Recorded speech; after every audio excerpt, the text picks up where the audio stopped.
Kashmiri Lal Mirch powder, garam masala, red chili powder, coriander powder, cumin powder, salt, lemon, ginger garlic paste, papaya, curd, mustard oil, fried onion, fried chili, kebab masala,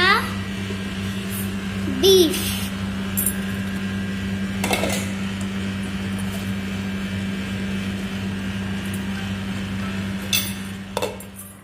Add lemon and ginger garlic paste.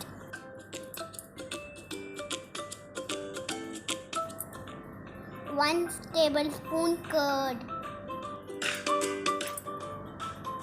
Crushed brown onion. Now add all spices. Bihari kabab masala.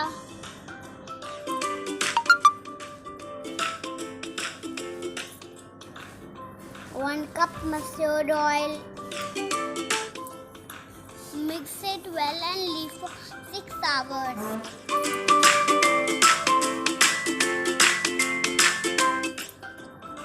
Kebabs are ready. Now let's put in the casserole. Add ghee for better flavor.